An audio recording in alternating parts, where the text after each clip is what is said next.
Bien, bonjour à tous. Alors, contrairement à mon habitude, je ne suis pas venu faire une conf technique, je suis venu troller un petit peu. On va discuter d'un sujet qui me tient à cœur. Donc, moi, je suis responsable qualité chez Radio France. Donc, je vais peut-être troller sur certains de mes collègues qui sont dans cette salle, qui le prennent pas mal. Et on va discuter du pourquoi, ou en tout cas comment, et est-ce qu'il faut faire du travail de qualité. Alors, un responsable de qualité qui se pose cette question, c'est peut-être un problème, je ne sais pas. En tout cas, comme la qualité, c'est un sujet qui me tient à cœur, j'ai fait PHP métrique, je fais de l'analyse tactique tout le temps, je lis plein de docs sur la qualité. Et je suis parti d'un constat, c'est qu'aujourd'hui, on mise à fond sur des démarches qualité, on fait beaucoup de choses. Hein. On utilise un gestionnaire de paquets. Qui n'utilise pas de gestionnaire de paquets ici? Je vous invite à voir la conférence de cette dame juste après. On utilise des technos maintenables, évolutives, on fait du Symfony, on fait du React, on fait des microservices, parce que le microservice, c'est la vie. Et on a des projets qui coûtent hyper cher et qui se plantent, quand même. Qui n'a jamais vu de projet informatique se planter dans la salle? Ok, vous êtes honnête, personne. Alors comment ça se fait qu'il y a des projets informatiques qui se plantent quand on fait une démarche qualité, alors que d'un autre côté, on a des devs qui ont honte ou pas, mais qui déploient un FTP, qui ont un FileZilla, qui ont un Apache avec plein de vhosts sur un serveur qui traîne dans un coin, et ça marche super bien. Ils font du jQuery, ils n'ont pas honte de le dire. Dans ce cas-là, est-ce que ça vaut le coup de faire une démarche qualité? Donc c'est un sujet que j'aborde vraiment souvent avec mes collègues, avec des amis, et j'en suis arrivé à la conclusion qu'il y a une guerre en informatique aujourd'hui. Il y a le clan des aigris, j'en fais peut-être partie. Et le clan des aigris, c'est ceux qui disent ok, j'installe npm avec apt, npm m'installe bower, et j'en ai ras-le-bol, moi je veux juste faire un site, ça me saoule, arrêtons avec React, Kubernetes, la blockchain, enfin ce que vous voulez. Et puis tu as le clan des buzzword addicts, donc c'est des caricatures, hein. J'ai dit que j'étais là pour troller, mais c'est deux extrêmes. Et le buzzword addict, c'est celui qui dit la dernière techno, c'est celle qui est évolutive. Il faut y aller parce qu'elle offre plein de choses, quoi. J'ai besoin d'une couche d'abstraction dans mon code. Parce qu'on ne sait jamais, mon blog aujourd'hui utilise MySQL, mais peut-être qu'un jour, je vais stocker mes billets de blog dans un blockchain. On ne sait pas. Donc faisons une couche d'abstraction. C'est logique, c'est de la maniabilité. Et du coup, on a des projets, on a des chiffrages projets qui parfois, vraiment, alors là, je ne parle pas pour Radio France. Alors, ce que je dis, ça n'engage que moi. Mais en tout cas, j'ai accompagné plein de boîtes. Et des fois, on a des trucs, des discussions totalement surréalistes entre un dev qui va nous dire c'est bon, il me faut 2 jours de dev, quoi. Et une équipe qui va dire maintenant, il me faut juste 1 mois. Je l'ai entendu encore ce matin. Il me faut 1 mois juste pour faire le chiffrage. Donc, 1 mois de chiffrage ou 2 jours de dev, c'est aberrant, quoi. Donc, dans cette guerre, j'en suis arrivé à une conclusion, c'est que Bob et Alice, donc dans mon histoire, si vous avez vu le speak, il y avait Bob du clan des aigris et Alice du clan des buzzword addicts, ils sont pareils. Pourquoi ils sont pareils? Parce que déjà, je vois la salle toute bleue grâce à la super couleur du slide, ils veulent tous bien faire. Je n'ai jamais rencontré, j'ai accompagné beaucoup de boîtes, je n'ai jamais rencontré un seul développeur qui n'avait pas envie de bien faire. Aucun. Tout le monde a envie de se lever le matin et de faire du travail qui lui plaît. Ça, c'est vraiment un postulat de base. Le mec aigri dans votre boîte, vous avez l'impression qu'il plante tout le monde, ou la fille en a ras-le-bol, qui commit n'importe comment, qui met des commits avec fixe 1, fixe 2, fixe 3, et ainsi de suite. Et elle a quand même envie de faire du travail qui lui plaît au quotidien. Donc ça, c'est un postulat de base. L'humain est gentil, je pense. Et il veut se faire plaisir, en tout cas personnellement. Il y a d'autres postulats, c'est que les gens aiment apprendre. Il faut faire avec. Parfois, il y a des choix technologiques qu'on fait parce que on ne peut pas empêcher les gens d'apprendre, donc autant leur offrir la possibilité de le faire proprement, plutôt qu'ils fassent en loose day, et puis c'est quand même plus agréable d'apprendre. Donc ça, tout le monde veut bien faire. Et il y a d'autres postulats, c'est qu'à peu près tout le monde râle contre ce putain de framework qu'il utilise au quotidien, qui n'a pas au moins un collègue dans son open space ou dans son bureau qui passe sa journée à râler. Allez, ceux qui en ont, levé la main. Ok, on est tous pareils. Alors moi je suis le premier à râler, voilà, ça fait partie de ma vie de développeur, je râle. Parce que c'est pourri, machin, ce que vous voulez. C'est pas vrai, mais c'est pourri. On est tous stressés face aux délais, et dès qu'on a des délais un peu serrés, on commence à faire n'importe quoi. Parce qu'on stresse, parce que ça nous saoule, on n'est pas d'accord avec les délais, c'est pas logique. Si on veut faire les choses proprement, bah, il faut plus de temps, et dans ce cas-là, je vais faire n'importe quoi, ça n'avait qu'à me donner plus de temps. Et autre chose, et ça c'est un vrai problème, je pense, c'est que tout le monde aime se sentir compétent. On n'aime pas faire du crud, quoi. Qui fait du Joomla encore? Ok. Qui fait du WinDev? Ok. Bah, pourtant ça marche. Hein.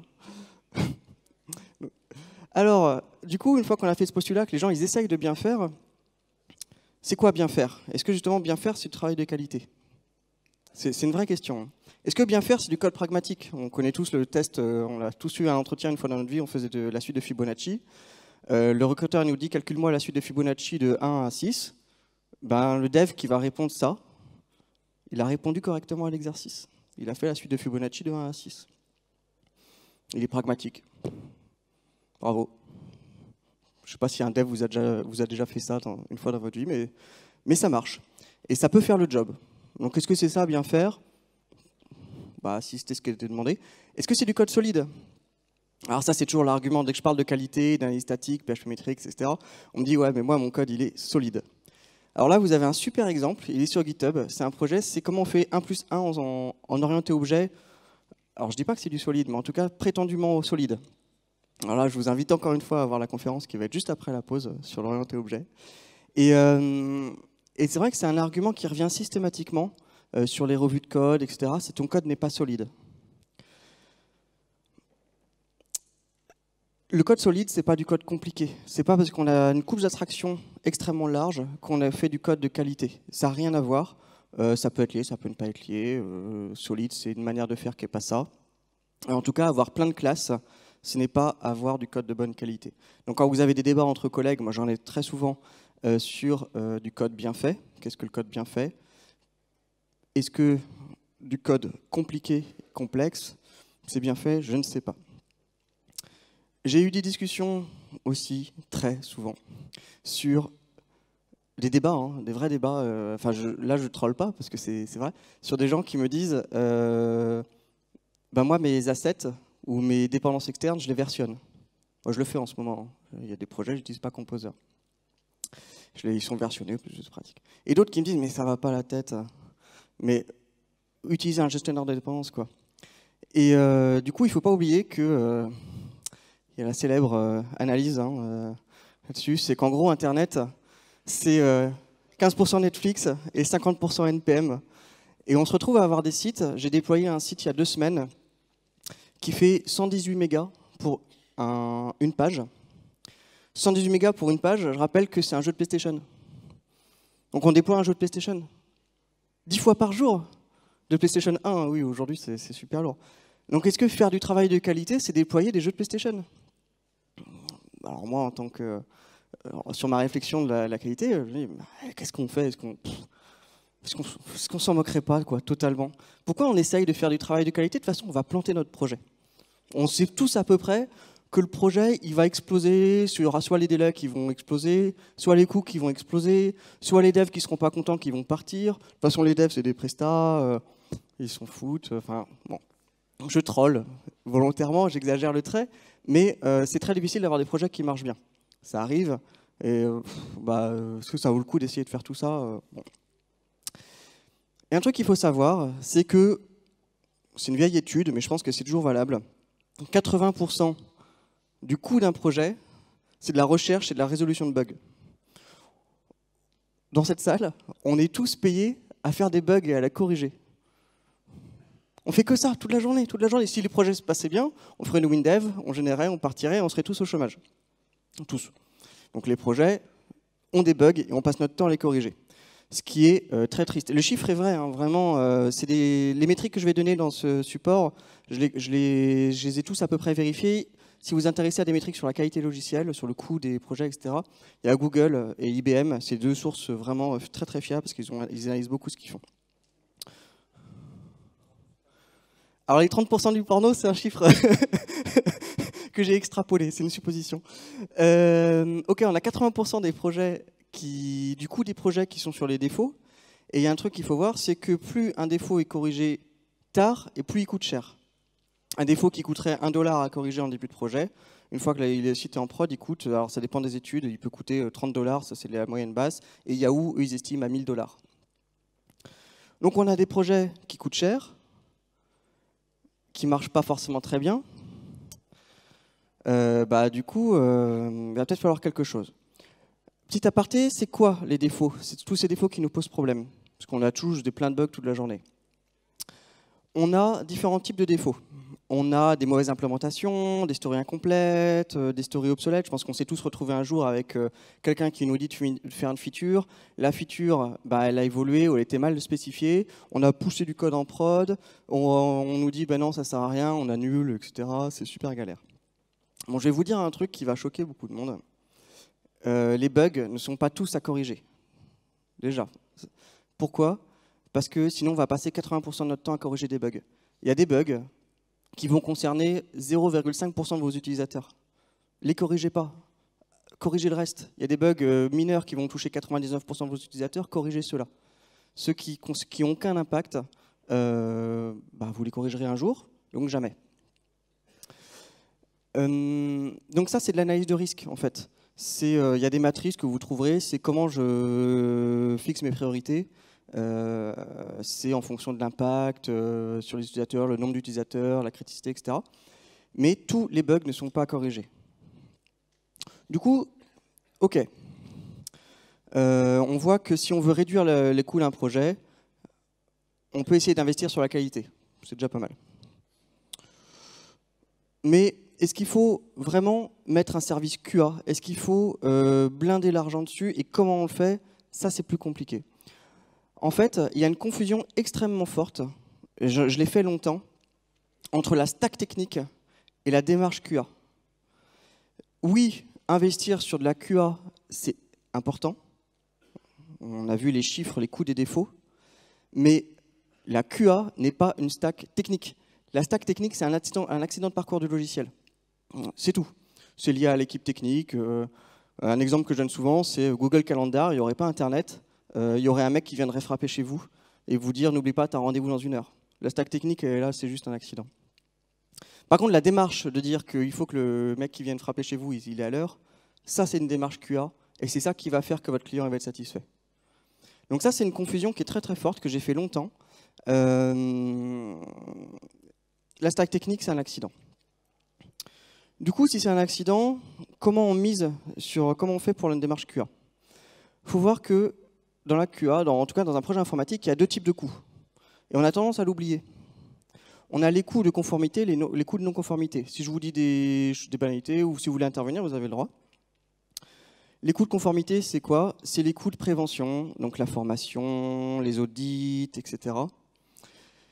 Et les coûts de non-conformité, c'est les coûts de gaspillage, les travailleurs en arrière, les gens qui partent parce qu'ils en ont ras-le-bol, les plaintes, les rappels produits, etc.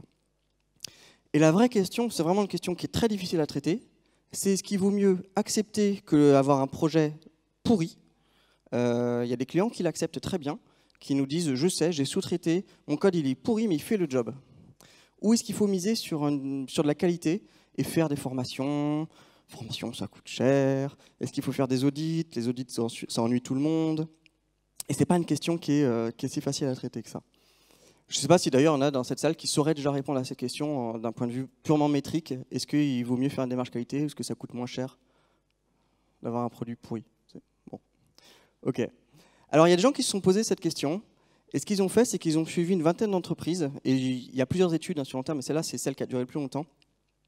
Pendant plus de 10 ans. Et ils ont regardé dans la boîte, dans les boîtes, on leur a demandé de mesurer tout. C'est quoi vos coûts de formation? C'est quoi vos coûts de bugs? C'est quoi vos coûts de ceci? Et on se rend compte d'un truc, c'est que, donc en vert, c'est les coûts de démarche qualité et de conformité, et en rouge, les coûts de non-conformité. Plus on investit sur la qualité, et plus le coût global d'un projet réduit. Donc ça, c'est prouvé, c'est mathématique, c'est financier. Donc il n'y a plus qu'à, en fait, en quelque sorte. Okay. Donc là, je pourrais m'arrêter là et vous dire, OK, moi, je suis content, je sais qu'investir sur la démarche qualité, ça réduit les coûts. ont vu qu'on est tous des entreprises, enfin on est tous purement mercantiles, voilà, réduisons les coûts, licencions à peu près 80% des développeurs, on s'en moque, on est là pour faire de l'argent. Okay. Je pourrais vous dire ça, ou alors vous poser, ok, mais la démarche qualité auprès des humains, c'est quoi l'impact? C'est quoi l'impact de démarche qualité? Alors il y a une étude qui est super rigolote sur Internet, c'est des interviews de, je sais plus, 2000 développeurs, je crois, sur c'est quoi les causes d'insatisfaction des développeurs au quotidien. Alors je ne vous ai pas tout mis, il y en a 200, je crois, dans la liste, mais voici dans les top 10 les proportions. On a le top. La première, elle ne figure pas là, c'est la difficulté de résoudre des problèmes, mais qui est inhérente à notre métier. Donc ce qui cause le plus d'insatisfaction, c'est la pression de temps, la pression de délai. Ensuite, la qualité du code, les collègues incompétents, alors, on en a tous, sauf à Radio France, et se sentir nul et faire des tâches très rébarbatives. Et si vous regardez bien ce graphe, en fait, la qualité de code, la pression de temps, les collègues, c'est des choses qui sont directement liées à la qualité en fait, de notre travail. Si on arrive à rendre un projet à temps, on n'aura pas de pression de temps. Si on arrive à être efficace, on n'aura pas de pression de temps. Si on automatise, on n'aura pas de tâches répétitives. Si on se forme, on n'aura pas de collègues incompétents. Alors, dans cette étude, il y a des petites citations rigolotes. Donc, c'est quoi qui insatisfait le plus les gens? C'est quand j'ai le code des autres et qu'il est plein de bugs. Alors là, on peut faire un sondage. Est-ce qu'il y en a à qui ça arrive de temps en temps, au moins une fois par semaine? Il n'y a personne qui a des bugs. OK.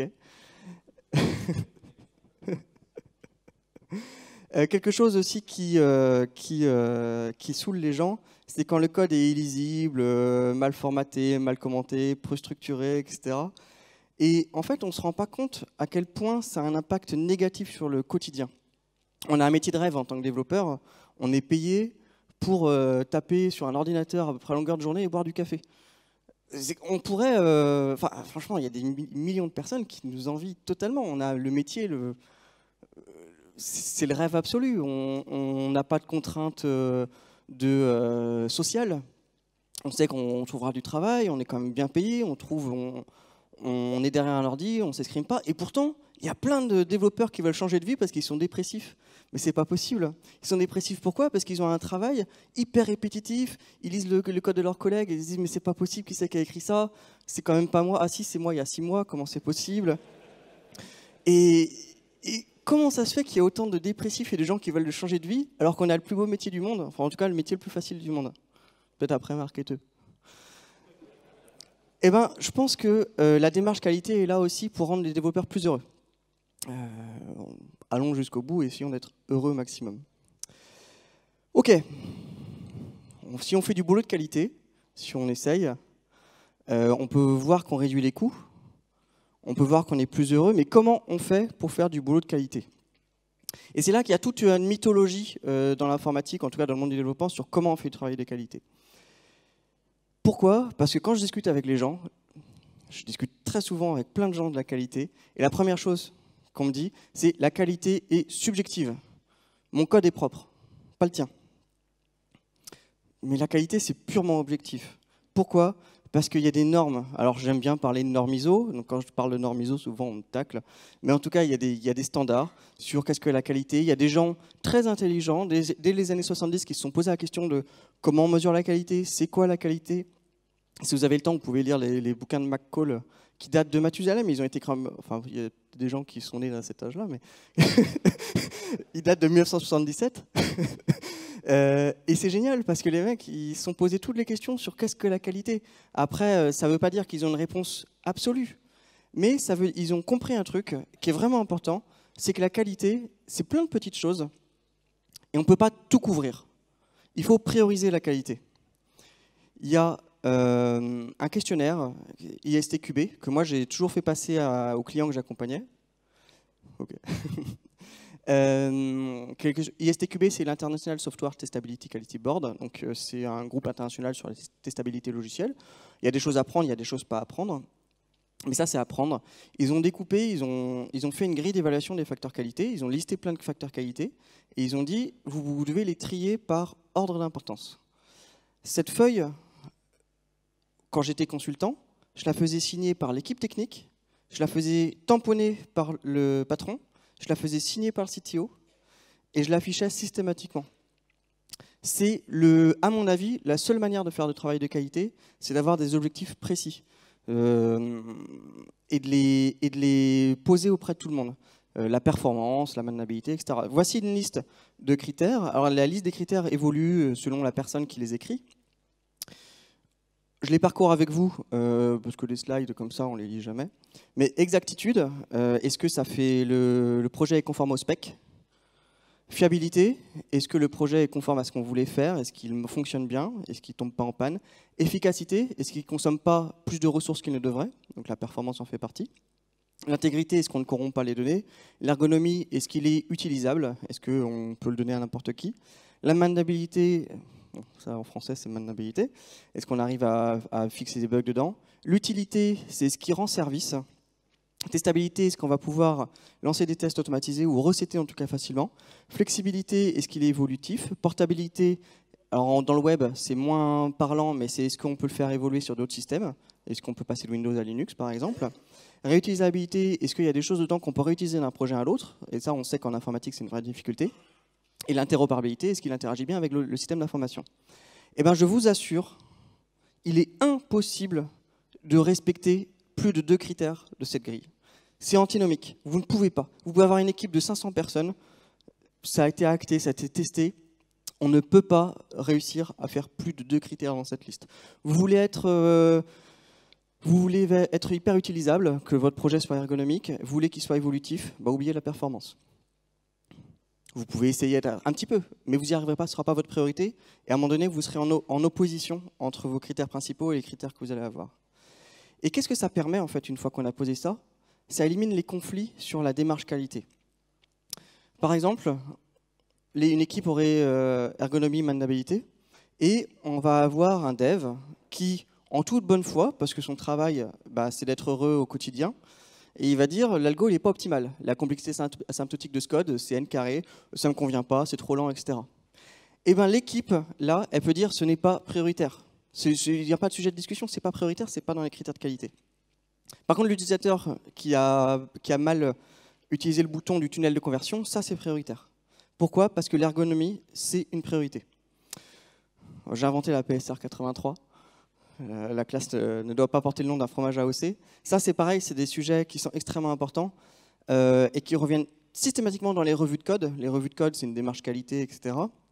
On a toujours, tu n'as pas respecté la PSR 7, tu n'as pas respecté. Si ce n'est pas un objectif de votre équipe, ne pas respecter les PSR, ce n'est pas grave. C'est pour les frameworks de toute façon. Donc il ne faut pas essayer de tout respecter au maximum. C'est pareil pour les normes ISO. Si les normes ISO de 9126 sur la qualité, vous en moquez, la respectez pas, ce n'est pas un objectif. A contrario, si vous avez l'efficacité, donc la performance, qui est une priorité, et qu'il y a un goto dans votre code, c'est peut-être pas grave. Il faudra peut-être le refactoriser, mais je vous assure que parfois, on voit des codes, c'est n'importe quoi, c'est illisible. J'ai vu des codes catastrophiques d'un point de vue lecture, maintenabilité, mais en fait, c'était performant. C'était performant. Sur GitHub, si vous tapez goto, GitHub et why, vous trouverez un super billet de quelqu'un qui explique pourquoi il a mis un goto et pourquoi c'est plus performant. Et il y a des discussions, c'est interminable, il y a des pages et des pages de discussions. Et le mec, il tranche, il dit, non, moi, mon objectif, c'est la performance. Je ne changerai pas, c'est un go-to, point. Et en fait, ça, c'est important dans une équipe, de vous fixer sur vos objectifs qualité. Et ça élimine plein de frictions entre les membres d'une équipe. Pareil, si votre décideur, il vous dit l'objectif, ça va être de la flexibilité pour pouvoir attaquer des nouveaux marchés, j'ai besoin d'internationalisation, et qui vous dit l'application, elle est trop lente, vous pouvez lui dire, ce n'est pas les objectifs que tu m'as fixés, on verra la performance plus tard. Donc vous avez le droit en fait. Okay. Une fois qu'on a fixé ces objectifs, il y a une deuxième phase qui vient, c'est de tester ces objectifs, par rapport à ces objectifs. Et là, alors pareil, je vais choquer plein de monde, mais il ne faut pas tout tester. Moi, je suis monsieur test, j'adore tester, j'adore les outils de test automatisés. Et j'ai croisé des gens plutôt intelligents qui m'ont dit, tester, ça ne sert à rien, tant qu'on ne sait pas ce qu'on teste, pourquoi on le teste, et quoi prioriser comme test. En fait, on teste ce qui a de la valeur. Mettre un test automatisé sur quelque chose qui ne survient jamais, qui n'a pas de sens dans votre application, qui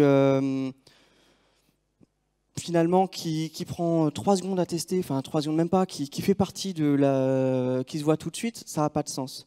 Par contre, mettre un test automatisé pour aider quelqu'un qui passe 3 heures à faire sa recette systématiquement à chaque fois que c'est déployé et que c'est galère, alors que vous pouvez mettre un robot qui va mettre quelques secondes, ça a un sens.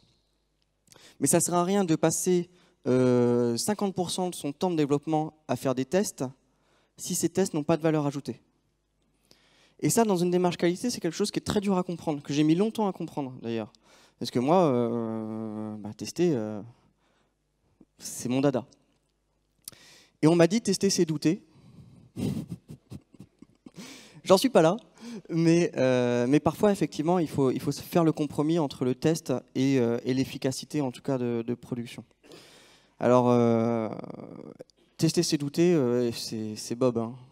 Je l'ai entendu il n'y a pas longtemps, et c'était vrai. Pareil, il y a quelque chose à comprendre dans les tests, c'est que nous, développeurs, notre première démarche, c'est d'automatiser tout. Et en fait, les tests ne sont pas forcément des tests automatiques. Il faut accepter que l'humain a parfois plus de valeur qu'un robot ou est plus efficace. Donc ça, c'est pareil, c'est très très très dur à accepter. Il y a des tests manuels qui ont énormément de valeur. Donc si vous voulez faire un travail de qualité, parfois un humain est meilleur qu'un robot. Ça n'arrive pas souvent. Ça n'arrive que quand on utilise son cerveau. Donc on n'utilise pas son cerveau quand on produit du code, on utilise son cerveau quand on réfléchit autour du code. Donc autant apporter de la valeur là où on en a. Ok, une fois qu'on a posé ses objectifs, il faut mesurer ses objectifs. Et là, c'est super dur. Vraiment, c'est super dur. Il faut trouver quoi mesurer, il faut trouver comment le mesurer, il faut le poser sur une télé, il faut afficher la télé sous la tête de tout le monde, et il faut mettre du rouge et du vert en théorie, ou des dégradés de rouge et des dégradés de vert, vous faites ce que vous voulez, mais il faut que ces objectifs ils soient fixés. Vous mettez si c'est la perf, vous mettez un Grafana, enfin ce que vous voulez, mais en tout cas, vous mesurez la performance. Si c'est l'ergonomie ou du taux de transformation, vous regardez vous mettez une télé avec votre tunnel de conversion quelque part, et ainsi de suite. Et ça, c'est super important. Une équipe qui n'a pas de télé, à mon sens, elle ne peut pas faire une démarche qualité. C'est pas un écran qu'on pose quelque part dans un coin où on fait alt-tab pour poser dessus. Non, il faut une télé, il faut un truc qui hurle, il faut un truc qui vous crache dessus, mais à un moment donné, j'ai mis un nerf USB qui tirait sur les gens quand il y avait un problème. Il faut quelque chose qui vous signale qu'il y a un problème. Après, il ne faut pas aller dans l'extrême. J'ai eu aussi un cas où on avait une sirène et ça tombait tellement souvent en panne que c'était insupportable de travailler. Mais en tout cas, il faut trouver le truc qui vous convient. J'ai une mauvaise nouvelle par rapport à la mesure des objectifs, c'est que c'est vraiment difficile et qu'il n'y a pas de tableau de bord qui est prêt pour vous. Ça n'existe pas, cherchez pas. J'ai passé des heures et des heures à trouver un truc.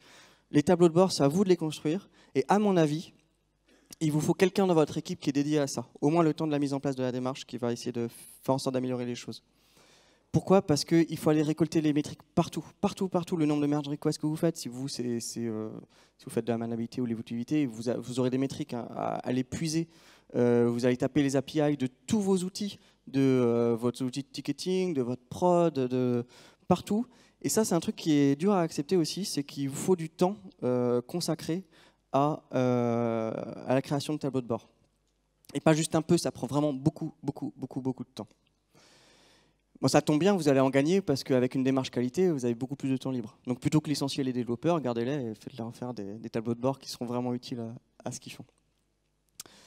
Ok, du coup, il faut faire une démarche de qualité, c'est pas facile, on réduit les coûts, on rend les gens plus heureux. À partir de là, je vais vous donner quelques astuces. Alors, c'est peut-être la partie troll de la conférence. Mais c'est des choses qui, à mon avis, ont un sens.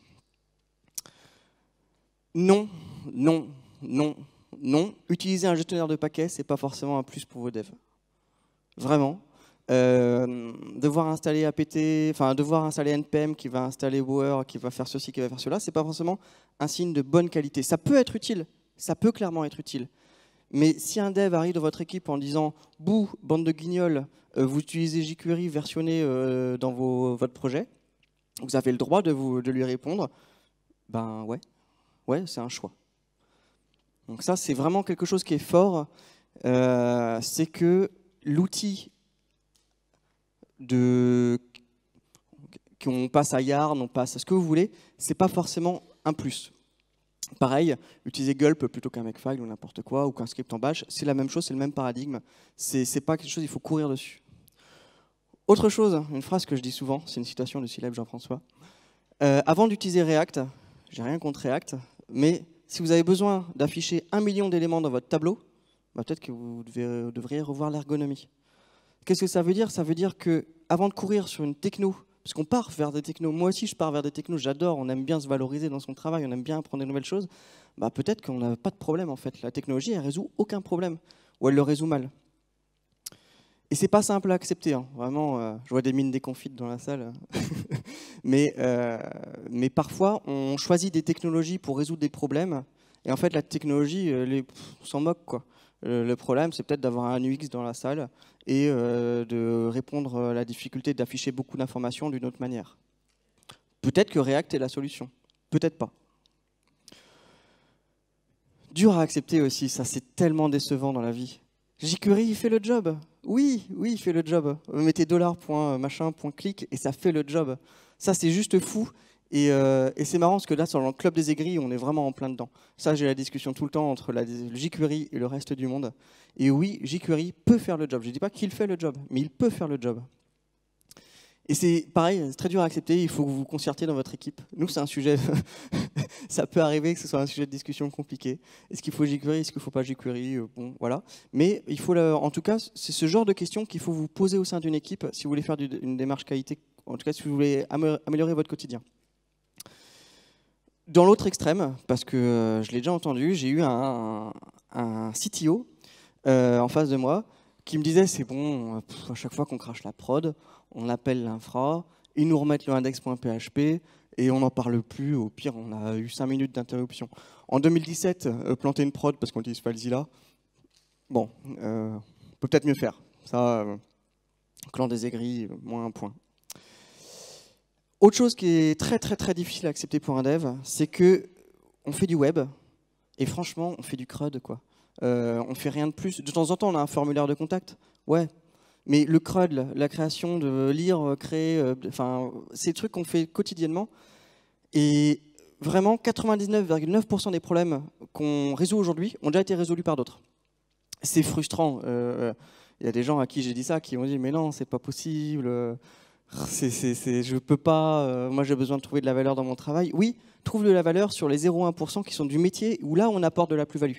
On a tous une boîte ou des startups ou des éditeurs, ce que vous voulez. En tout cas, on crée des projets qui ont de la valeur ajoutée dans notre vie de tous les jours. Et à mon avis, il faut se focaliser sur cette valeur ajoutée et pas sur le CRUD. Donc utilisons des outils, des générateurs d'admin, ce que vous voulez. En tout cas, trouvez l'outil qui fait le job pour vous et focalisez-vous sur le métier et pas sur la stack qu'il y a derrière. Le temps passé sur la stack technique, c'est aberrant le temps que ça prend par rapport à la vie d'un projet. Dernière astuce qui me tient à cœur. Les revues de code, c'est génial, mais c'est pas possible. Le temps qu'on passe, et là je pense que s'il est dans la salle, il se reconnaîtra, à débattre des accolades. Mais c'est pas possible en 2017 de prendre du cerveau d'humain pour discuter d'accolades. Non, c'est pas possible. Les accolades, ou bien on s'en fout royalement, ou bien on utilise un PHP-CS fixeur, enfin faites ce que vous voulez, mais discuter de la position d'une accolade, mais c'est pas possible, quoi. Vous n'êtes pas un humain, vous êtes là en mode robot. Donc gardez votre cerveau, vous avez un cerveau, et discutez, vous savez l'utiliser bien, discutez de la plus-value du code. Dites que cette boucle, elle pourrait être faite autrement, que là tu as un bug, parce qu'il va survenir dans ce cas-là, mais ne discutez pas de l'accolade. Ok, donc le mot de la fin. Moi, je vous avais dit que j'allais troller, j'ai un peu trollé. La qualité, elle est objective. Ça, c'est vraiment quelque chose qui me tient à cœur. La qualité, c'est quelque chose d'objectif. Il faut juste réussir à la mesurer et la poser en commun. C'est pas mon code, il est propre, le code des autres, il n'est pas propre. Il y a des gens qui vont vous le dire, que je l'entends tout le temps. Mais non, votre code, il est aussi sale que celui de n'importe qui. De toute façon, on n'est pas là pour ça. On est là pour produire du code qui réalise des choses. Et en tout cas, vous n'êtes pas meilleur qu'un autre, tout le monde est aussi, enfin j'allais dire tout le monde est aussi mauvais, en tout cas, on a tous aussi du mal à faire des réaliser informatiques, à réaliser des projets informatiques. La qualité, elle réduit les coûts. Dès lors qu'on fait une démarche qualité, elle réduit les coûts, c'est prouvé, il y a des métriques, on a tout ce qu'on veut. Elle améliore le quotidien des devs, et ça, on a déjà un métier de rêve, autant faire en sorte qu'il n'y ait plus de dépressifs en informatique. C'est triste, c'est dommage. La qualité, par contre, n'est qu'un moyen. C'est pas une fin en soi. Ça, pareil, c'est moi quelque chose que, personnellement, j'ai eu beaucoup de mal à comprendre. J'ai été longtemps dans une démarche qualité pour la qualité. Parce que c'est beau la qualité. C'est beau le code propre, le code lisible, etc. Mais ce n'est pas un enjeu en soi, c'est juste un moyen, c'est une démarche qui se mesure, c'est une démarche d'entreprise, et elle n'est pas liée à la stack technique. Ça, c'est vraiment quelque chose qui est... C'est le message de cette conf, en tout cas, c'est la qualité n'est pas superposable à une stack technique. Il n'y a pas de bonne qualité parce qu'on fait du boulot vite fait, machin, on utilise jQuery. Il n'y a pas de qualité parce qu'on fait du React et qu'on a une stack sur Kubernetes avec Docker et qu'on fait des microservices. On fait de la qualité puisqu'on est dans une démarche qualité et qu'on utilise notre cerveau. Donc, la guerre entre Bob et Alice, vous l'avez compris, à mon avis, c'est pas vraiment une guerre qui a un sens. Le club des aigris et le club des buzzword addicts, bon, tout le monde a envie de se faire plaisir. Mais en fait, il faut juste poser des objectifs communs, en discuter, et à partir de là, à mon avis, on arrivera tous à faire du travail de très bonne qualité. Merci à vous.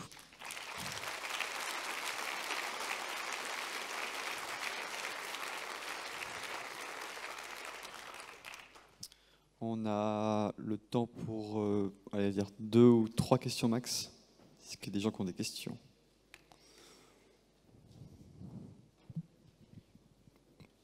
Merci François pour cette conf. Tout à l'heure, tu as énuméré toute une liste de critères de qualité. Et tu as dit qu'il fallait en choisir 2, c'est ça? Ou il faut les ordonner par ordre croissant ou faut... Alors, avant, je disais à mes clients, choisissez-en 2 très importants, 3 importants, 3 assez importants, 3 pas importants. C'est ça la théorie de base. En réalité, je pense qu'on peut en faire que 2. L'expérience m'a montré qu'on peut réussir à en faire que 2. Donc toi, tu conseilles d'en choisir 2 et de faire signer ça à tout le monde et on les priorise, comme ça permet de discuter quand même. Mais ce qui va se trouver en bas de liste, les 6 derniers, vous les ferez jamais. Ce sera un autre projet. Okay. Merci.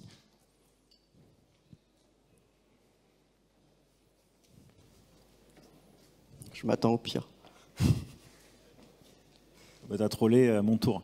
Quand est-ce que tu remets WinDev dans ton CV alors? J'ai encore des coups de fil de recruteurs. C'est une bonne solution. C'est une solution qui fait le job. Dans une certaine démarche. Dans une certaine démarche, c'est une solution qui fait le job. Comme Ionic, comme Meteor, comme plein de solutions qui arrivent, qui sont des RAD et qui font le job. Ça peut. Ça va dépendre du contexte. Merci pour la conf. Petite question, tu n'as pas trop évoqué l'aspect historique dans le sens où, ok, on signe tous deux objectifs. Dans quelle mesure est-ce qu'il faut revoir ces objectifs, dans quel timing? Parce qu'on sait que ça évolue beaucoup. Quand on parle de legacy, le code il a été fait pour répondre à un besoin il y a un moment. On dit tous qu'il est pourri, mais n'empêche qu'il marche. Et il a été fait pour un objectif donné à un moment donné. Donc dans quel timing on peut réévaluer les objectifs? Alors c'est pas évident parce que là pour le coup ça dépend vraiment de la vie des boîtes. Il y a des mantras, nous je prends l'exemple de Radio France, on a les nôtres, on a un manifeste qui est vraiment ce qu'on suit au quotidien, la performance, etc. Mais ça va être, à mon avis, difficile de dévier. On pourra dévier une fois qu'on aura résolu totalement le problème. Donc à mon avis, on peut bouger une fois qu'on a résolu le problème ou qu'on part sur des nouveaux projets. Après, bien sûr, dans la vie d'un projet, il y a des changements d'équipe, il y a plein d'enjeux différents, des nouveaux CTO, des nouveaux marchés, et peut-être quelque chose qui n'était pas un objectif primordial le redeviendra par la suite. À mon avis, c'est une démarche naturelle au sein de l'équipe. Si on se rend compte qu'à un moment donné, on n'est plus en adéquation avec les objectifs, il faut en discuter. Ça fait partie d'une démarche, en fait. La démarche qualité, justement, c'est pour ça que c'est une démarche, c'est que c'est pas quelque chose de figé, c'est quelque chose qui évolue et qui va vivre en fonction de l'équipe et des équipes. Et pareil, de la même façon, une erreur que j'ai faite à un moment donné, en arrivant là où je suis aujourd'hui, c'est de croire que les objectifs qualité pouvaient être communs à tout le monde, à toutes les équipes. Et en fait, il y a plein d'équipes qui font plein de choses, qui sont très compétentes sur un domaine, et parfois on les observe avec un prisme de qualité qui est celui qu'on pense global et on se dit elles sont mauvaises. Et en fait, c'est juste qu'on a posé les mauvais objectifs. Les objectifs qualité ils doivent être posés au sein de petites équipes et pas d'entreprises globales. C'est pas possible. Merci. Merci Jean-François. Pour ceux qui auront peut-être encore des questions, je vous invite à aller parler après sa conférence. Voilà.